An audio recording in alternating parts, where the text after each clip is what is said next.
It is with much surprise and joy that we say Merry Christmas again from the Bay Area. In a lot of ways, I have no idea where time has gone, and at the same time, it seems like I was just sitting down to write this last year. I measure much of the past year in terms of Justice's life. He's 14 months now, making him a much different child than he was last Christmas at 2 months. Where did the year go, and when did our baby turn into a little boy? A little bit about Justice. 2006 was full of many firsts for Justice. First teeth in April, first table food, a great eater, a little vegetarian. He loves all things fruits and vegetables. Meat, not so much. His first trip outside the U.S. to the Bahamas and Cuba. His fair skin and active nature were novelties to our friends there. They nicknamed him Hurricane Katrina, after his active and somewhat destructive nature. First time swimming in the ocean and pools, he is truly a water baby.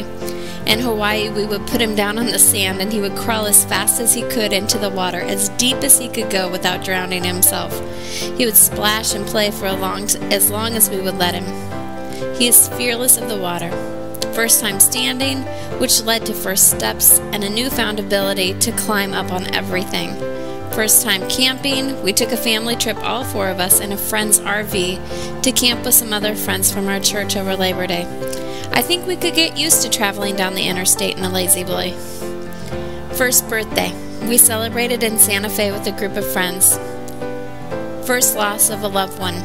Justice's great-grandma, my mother's mother, died in October. Although we only had a couple opportunities to visit her, I will miss him not getting to know her more, to eat her homemade rolls and enjoy her quilts. Obviously, we think we have the best child ever. We are really grateful he's been entrusted to us. A little bit about Gwen. In February, Gwen celebrated her 85th birthday. She is still doing really well. She was great with Justice, and in many ways we think he keeps her alive. She continues to be an aspiring artist, and in May we attended an art show auction that she had made pieces for to raise money for her day program. We are also proud to announce that Gwen was the winner of the annual hat contest at her program. She is a true fried chicken lover. In true form, Gwen did it up for Halloween as well.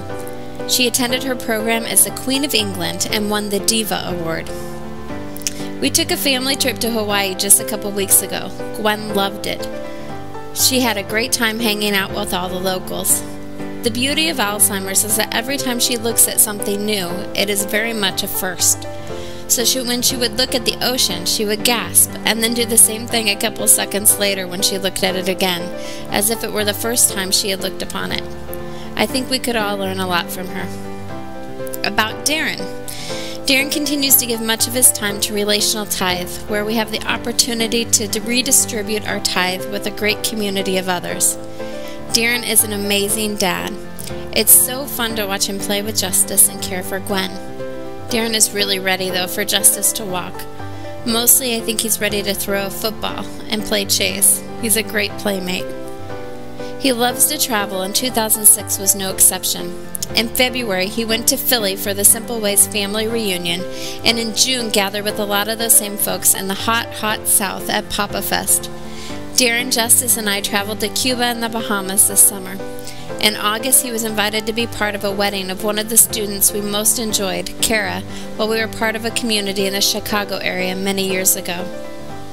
In October, he went to Omaha, and then we traveled as a family to Santa Fe, New Mexico, to be together with a group of friends from all over the country. He rounded off the year with another trip to Cuba and the Bahamas in November for a gathering of friends from all over the globe. And oh, how we love Napa Valley any time of the year. I think he made it up there once at least every month this past year. So look out, you may just find him in your neighborhood in the coming year. And me? I started off the new year by returning to work in mental health after maternity leave. It was a much more difficult transition than I would have thought. I don't think I've ever had a time in my life where 2 things I love have come in conflict, just not feeling like I could do both really well at the same time. It really surprised me how much I loved being a mom. In June, my grandmother, my dad's mom, turned 90. Man, do I hope I have those genes. Justice and I traveled to Omaha to celebrate. After we returned from the Caribbean in the summer, I chose to transition to on-call status at my job and spend most of my days watching Justice while he's awake and doing office work for Darin while he sleeps. I made a really good decision. We've had a lot of activity in our home this past year also, and I've enjoyed visits from some of our favorite people. In March, we had a friend, Esmara, come live with us, who helped us watch Justice in the beginning of the year while I worked. In May, another friend, Angela, moved in to help out with Gwen while the rest of us traveled overseas. She then stayed for a couple more months after we returned. I really appreciate her spirit in our home. In April, great friends from Omaha, Tori and Regina, visited us, as did Chris and Cassie Haw, our friends and Justice's godparents. And Darin's mom, Ruby, visited us in August. What a great woman. I turned 33 in November, and Darin and I went kayaking in the San Francisco Bay. What a great day, a great date, and a great adventure. I really do feel like one of the luckiest wives and moms. I get to do what I love and do it with the people I love. I feel really grateful. So a special thanks to many who have served us in amazing ways this past year. Craig and Laura, our Lakeside family, Phyllis, Angela, Esmara, Indira, our families, and countless others. We are so thankful for the wonderful families and friendships we get to be a part of, and all the times in the past year where we have been able to share together. We look forward to many more in 2007. Merry Christmas and Happy New Year.